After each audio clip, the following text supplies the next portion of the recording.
जोहार, नमस्कार साथियों। तो जिस प्रकार से मैं शुरुआत से जेटेट परीक्षा को लेकर लड़ाई सड़क से लेकर सदन तक बात पहुंचाई और साथ ही मैं शिक्षा विभाग लगातार आते जा रहा हूं और मैं कल भी शिक्षा विभाग आया था, जिसका प्रक्रिया मैंने आपको दिखाया था ज्ञापन पत्र देते हुए। और मैं आज भी फिर उसी सुझाव को लेकर शिक्षा सचिव से मुलाकात करने के लिए मैं फिर से शिक्षा विभाग आया हूँ और उसमें किसी प्रकार की नियमावली में त्रुटियां ना हो जाए, विसंगतियां ना रह जाए, जिसके कारण किसी प्रकार का कोड चैलेंजिंग हो जाए। इस विषय को लेकर मैं लगातार प्रयासरत हूँ, क्योंकि मैं हम लोगों ने 9 साल से 10 साल से लगातार इंतजार कर रहे थे जेटेट परीक्षा के अवसर के लिए। और किसी प्रकार के फिर से विसंगतियां अगर आती है तो कोर्ट में चैलेंज होने से फिर हम लोग को काफ़ी समय लग जाएंगे, क्योंकि सरकार की ओर से देखते हैं कि इस नियमावली को और सिलेबस को बनाने के लिए कितनी जी हुजरी करना पड़ा। हम लोगों को कितना बार शिक्षा विभाग, विधायकों के पास सदन में बात उठाना, मीडिया में बात उठाना, सड़क में आंदोलन करना, हर हथकंडे को अपनाए, हर जिला इकाई में बैठकें किए हैं, पुतला दहन किए, मशाल जुलूस किए। तो इस बार मेरा पहल है कि इस बार किसी प्रकार की त्रुटियां ना रहे और त्रुटिहीन रहे, तभी हम लोग इस परीक्षा को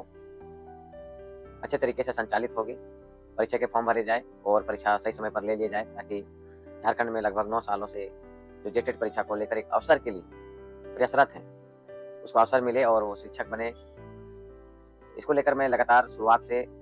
अंजाम तक पहुंचाने के लिए मैं लगातार आप लोगों के साथ खड़ा हूं। मेरी अभी भी देखिए कि मेरी कला बैठी हुई है। पिछले आंदोलन के दौरान कल भी मैं शिक्षा विभाग में ही, शाम बज गए थे 7 बजे और फिर से मैं शिक्षा विभाग में ही 2 बजे से यहाँ पर लगातार अभी तक हूँ। तो ये सिर्फ आप लोगों के लिए मैं आया हूँ और खासकर मैं छोटे भाई बहनों के लिए आया हूँ, जो 2025-27 में बीएड और डीएलएड का प्रशिक्षण प्राप्त कर रहे हैं, या 4 वर्षीय बीएड भी बहुत सारे अभ्यर्थी जो हैं 2024-26 सत्र हो गए, या 4 वर्षीय बीएड हो गया 22-26, 23-27, 24-28 या 25-29, उसको भी अवसर मिले, क्योंकि एनसीटी के गाइडलाइंस के अनुसार और सुप्रीम कोर्ट का भी एक जजमेंट है, जिसको मैं आपके कैमरा के माध्यम से दिखा पा रहा हूँ कि यहाँ पर मैं उसको संकलन किया हूँ। एनसीटी रेगुलेशन 018/1135/2018 यूएस, जो कोर्ट में केस किए गए थे, जिसका जजमेंट जो है 2018 का 2022 में आई थी। और ये आपका जजमेंट का कॉपी है, जिसमें गाइडलाइंस को, एनसीटी के गाइडलाइंस को चैलेंजिंग को मेंशन किया गया हुआ है। इसके आधार पर कि कोई भी अभ्यर्थी अगर 2025-27 के बच्चे हैं तो नहीं बैठ पाते हैं। लेकिन अभी क्या है कि इस नियम के अनुसार अगर कोई बच्चा कल एडमिशन किया है और जेटेट का फॉर्म आज से भरा जाएगा, तो भी बच्चा उसको अपॉर्चुनिटी मिलेगा। इसको लेकर मैं लगातार शिक्षा विभाग आया हूँ और कुछ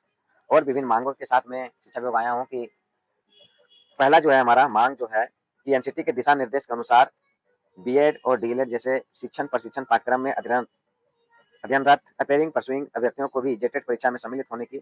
अनुमति दी जानी चाहिए। चाहे व्यक्ति प्रथम वर्ष में हो या द्वितीय वर्ष में हो, सभी के समान रूप से परीक्षा में बैठने का अवसर दिया जाए। ये बहुत बड़ी मुद्दा है, क्योंकि बहुत सारे अपेयरिंग स्टूडेंट्स, मैं भी एक अपेयरिंग स्टूडेंट था, जब 2016 नवंबर में जेटेट परीक्षा का फॉर्म भर के एग्जाम दिए थे, तो उसमें एक चीज़ मेंशन था,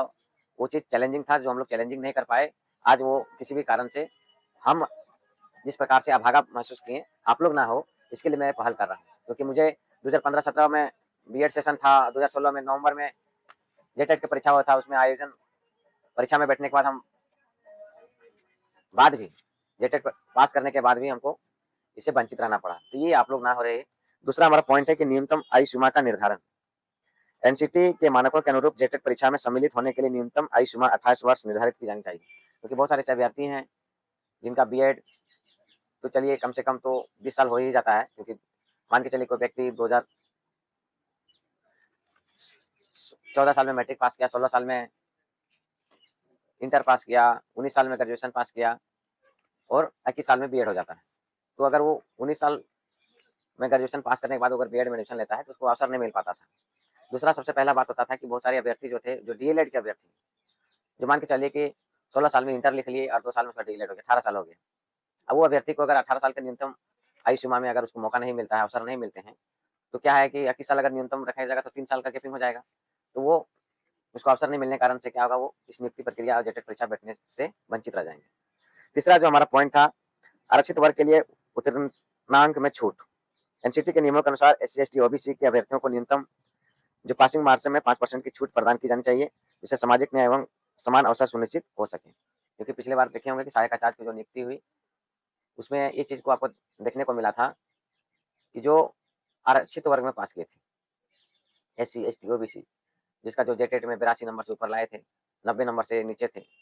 उस अभ्यर्थियों का जो सहायक आचार्य में बहाली हुआ, वो अपने कैटेगरी वाइज में ही हुआ, अपने रिजर्व कैटेगरी में हुआ। लेकिन वही अगर एससी, एसटी, ओबीसी वर्ग के अभ्यर्थी अगर अनारक्षित वर्ग में, अनारक्षित वर्ग में उसको पासिंग मार्क्स जो था वो 90 नंबर था, अगर 90 से ऊपर था तो वो अनारक्षित वर्ग के लिए वो योग्य था। इस प्रकार की चैलेंजिंग ना हो, इसके लिए भी मैंने सुझाव के रूप में शिक्षा सचिव से मुलाकात करके दिया। साथ ही साथ प्रत्येक वर्ष जेटेट परीक्षा का नियमित आयोजन, आज देखिए कि नियमित आयोजन नहीं होने के कारण आज हम लोग को जो वो 5 से 6 लाख अभ्यर्थियों को एक अवसर के लिए लगातार सड़क से लेकर सदन तक अपनी आवाज को बुलंद करना पड़ रहा है। तो इसके लिए अभ्यर्थियों को हित में ध्यान रखते हुए जेटेट परीक्षा का आयोजन प्रत्येक वर्ष नियमित रूप से किया जाना चाहिए, ताकि लंबे समय तक प्रतीक्षा की समस्या समाप्त हो सके। क्योंकि एनसीटी के गाइडलाइंस में मेंशन है कि प्रत्येक राज्य को प्रत्येक वर्ष टेट परीक्षा करने का प्रावधान है, वो कम से कम एक बार अनिवार्य रूप से करना है। जबकि झारखंड में आप देख सकते हैं कि 26 साल के दौरान मात्र 2 बार टेट परीक्षा का आयोजन किया गया, 2013 और 2016। 2016 के बाद से अभी प्रशिक्षण प्राप्त हुए अभ्यर्थियों को एक बार अवसर तक नहीं दिए गए, जिसके कारण आज लाखों अभ्यर्थी जो है एक अवसर को ढूंढने के चक्कर में समय, कितने की उम्र सीमा खत्म हो गए, कितने के अंतिम कगार पर हैं और बहुत लोग जो है पढ़ाई लिखाई छोड़ दी। तो सरकार को मैं एक सुझाव के रूप में दिया, क्योंकि नियमावली हमारी लगभग बन चुकी है और हमारा आगामी कैबिनेट में पास होने की 99% उम्मीद है। और जिस प्रकार से देख रहे हैं कि मेरे ही नेतृत्व में विधानसभा का भी घेराव किया गया, साथ ही साथ माननीय विधायकों और मंत्रियों के द्वारा भी हमारे जेटेट के मुद्दे को सदन हमेशा गर्माहट रही और लगातार सारे विधायकों और मंत्रियों के द्वारा हमारी बातों को सदन में उठाया गया, जिसको लेकर सरकार और शिक्षा विभाग भी पहल कर रही है और सुधार देखने को मिल रही है, जिसके कारण मैं आप लोग को रूबरू होने के लिए आया था कि मैं शिक्षा विभाग आया हूँ और जिसका आप ज्ञापन रिसीविंग कॉपी देख सकते हैं, वो आज का डेट का है। और मैं कल भी आया था, ऐसा बात नहीं, मैं कल भी आया था, तो कल भी मैं विभिन्न विभिन्न मुद्दों को लेकर शिक्षा सचिव, शिक्षा निदेशक को ज्ञापन दिया था। साथ ही साथ जेटेट परीक्षा को आगामी कैबिनेट में पास करने के लिए भी लेकर मैं ज्ञापन दिया था। साथ ही साथ शिक्षा सचिव को भी, शिक्षा निदेशक को भी मैंने ज्ञापन दिया था। और आप लोग देखे होंगे कि जब हम लोग विधानसभा का घेराव के लिए आए थे शांतिपूर्ण पैदल मार्च के दौरान, तो उस दिन भी हम लोगों ने अपनी मांग को लेकर ज्ञापन प्रतिनियुक्त मजिस्ट्रेट को सौंपा था, जो माननीय मुख्यमंत्री के नाम से लेटर था, जो यह दर्शाता है कि झारखंड का जो मुखिया है, जो स्कूली साक्षरता विभाग के प्रभार हैं, तो इसके लिए जिम्मेदार हों और हमारे लिए पहल करें, क्योंकि हम लोगों इसी राज्य के बच्चे हैं, अभ्यर्थी हैं और लगातार हम लोगों को सड़क पर आना पड़ रहा है। जबकि हम लोग को विद्यालय में रहते, आज विद्यालय में गुणवत्तापूर्ण शिक्षा देते, आज हम लोग गुणवत्तापूर्ण शिक्षा देने से वंचित हो जा रहे हैं और बच्चे भी गुणवत्तापूर्ण शिक्षा लेने से वंचित हो जा रहे हैं। तो ऐसा ना हो, इसलिए हर बिंदुओं को पहल करते हुए मैं लगातार शिक्षा विभाग, विधायकों के पास, साथ ही साथ सड़क से लेकर हर जगह लगातार मैं मुलाकात कर रहा हूँ, बैठकें कर रहा हूँ, ताकि किसी प्रकार का